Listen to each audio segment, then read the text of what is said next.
નમસ્કાર વાલા વિદ્યાર્થી મિત્રો, કેપી કોચિંગમાં આપ સૌનું હાર્દિક સ્વાગત છે. વિદ્યાર્થી મિત્રો, આપણે જોઈ રહ્યા છીએ ધોરણ 5 વિષય કેકારવ તેનું વાર્ષિક મૂલ્યાંકન લક્ષી અસાઇનમેન્ટમાંથી આજે આપણે માળખા પ્રમાણે જોઈએ તો પ્રશ્ન 1 નીચેના પ્રશ્નના જવાબ માટે યોગ્ય વિકલ્પ પસંદ કરી તેનો ક્રમ ખાનામાં લખો. જોઈએ પેલું, આકાશમાંની વાદળીઓ કેમ ઝૂકી જાય છે? તો તેનો જવાબ આવશે ક, જળથી ભરેલી છે.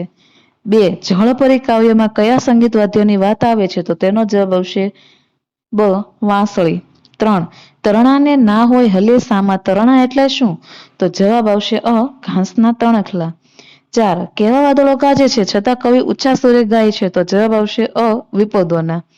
5, કવિનું મુખ કયા ફૂલ જેમ સદાય મલકતું રહે છે? જવાબ આવશે ક, મોગરાની જેમ.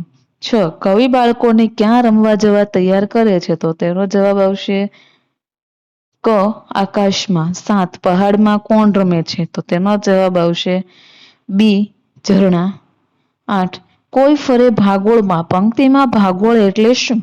તેનો જવાબ આવશે અ, ગામનું પાદર. 9, નદીના ઘાટમાં શું તૈયાર છે? જવાબ આવશે અ, હોડી. 10, ખેતરમાં ઝૂલતા દુંડાને કોની સાથે સરખાવ્યા છે? જવાબ આવશે અ, ક, મોતી સાથે. 11, આ ખેતરની રખેવાળી કરનાર કોણ છે? તો તેનો જવાબ આવશે અ, જાડિયો.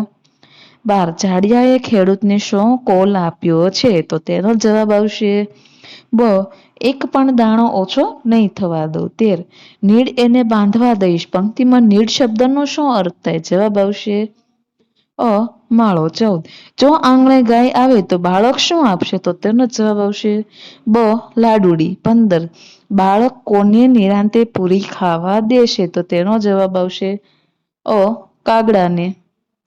16, પહોળા પલંગ પર ગાદલું છે તેના પર બાળક કોને સૂવા દેશે? તો તેનો જવાબ આવશે ક, બિલ્લીને. 17, સઘળા પેઠા ક્યાંથી ચોર? આ પંક્તિમાં ચોર કોને કહ્યા છે? તો તેનો જવાબ આવશે બ, પક્ષીને. 18, બનો હસનારા કાવ્યમાં કવિ કયા બે ફૂલ સાથે પોતાની પ્રસન્નતાને સરખાવે છે? તો તેનો જવાબ આવશે ક, મોગરા અને ગુલાબ. 19, જળપરીનું કયું આભૂષણ તૂટી જાય છે? જવાબ આવશે અ, ઝાંઝર. 20, કવિ સદૈવ કેવા ભાવમાં રહે છે? જવાબ આવશે બ, હસનારા. 21, બાળક કોની સાથે લઈને બાગમાં ફરવા જાય છે? તો જવાબ આવશે બ, ડાઘિયાને. થેન્ક યુ વિદ્યાર્થી મિત્રો.